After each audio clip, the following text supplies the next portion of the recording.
60 years is but the blink of an eye for a time traveler like the Doctor. But for a television series, a diamond anniversary is an extremely rare and impressive occurrence. BBC's Doctor Who recently celebrated such a milestone with 3 one-hour specials which, for the first time, streamed globally on Disney+.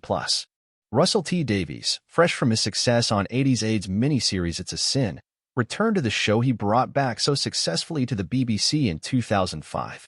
Bolstering his team are returning producers Julie Gardner and Phil Collinson, as well as Jane Tranter, the woman who was instrumental in bringing back Doctor Who in 2005.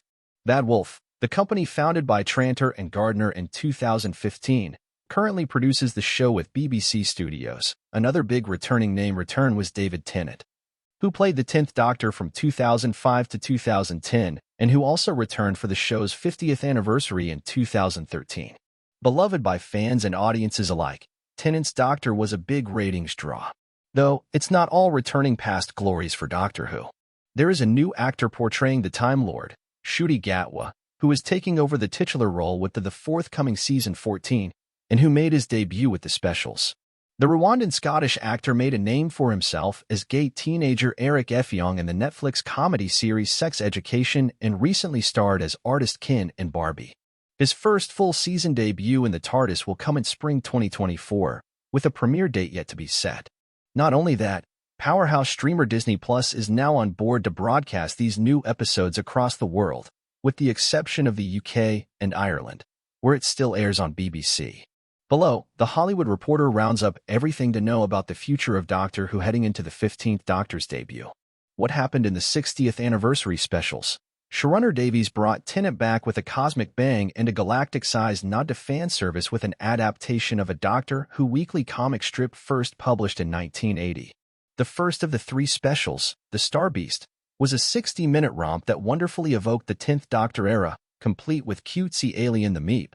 Think the Mandalorian's Baby Yoda, but bigger and hairier. And the return of much-loved companion Donna Noble, played by Catherine Tate, The Office. Last seen in the 10th Doctor's finale in 2010, Donna's return posed a fatal conundrum for the Doctor. If she remembered her past with the Doctor, she would die. Thankfully, writer Davies had a workaround, meaning that the 60th anniversary celebrations did not result in the death of a companion, but, in fact, allowed Donna to live unharmed and enjoy some further adventures in time and space with her best friend. The main question, though, was just why the 14th Doctor, played by Tennant, had the same face and body as the 10th Doctor, also played by Tennant. This was an unprecedented move in the history, or Who story, of the show. Special number 2, Wild Blue Yonder, traveled to the end of the universe and delved into the uncanny, but still posed the query as to why that particular face returned. It's a good face, we weren't complaining. Fans would have to wait until the 3rd and final special, The Giggle, before the mystery was finally revealed. And it was all down to Donna. She surmised that he changed his face and then found her to come home. The Doctor commented, "I've never been so happy in my life," as he sat with the Noble family, not fighting aliens and enjoying a spot of lunch. The final special had more up its intergalactic sleeve aside from the return of fan favorite Kate Stewart, Gemma Redgrave, and ADS era companion Melanie Bush, Bonnie Langford. There was an even bigger returnee waiting in the wings. Making an all-singing, all-dancing return to Doctor Who was the formidable villain, the Toymaker. Played by Neil Patrick Harris, best known for portraying Barney Stinson on the CBS series How I Met Your Mother, the Toymaker made his debut opposite the first Doctor, William Hartnell, in the 1966 4-part serial The Celestial Toymaker. The character was originally played by English actor Michael Gough, who would go on to play Bruce Wayne's butler Alfred in the 4 Batman films directed by Tim Burton and Joel Schumacher. Though it's hard to picture Gough pulling off NPH's manic routine to the Spice Girls' 1997 hit, Spice Up Your Life. And then there was the first appearance of the new Doctor, Gatwa.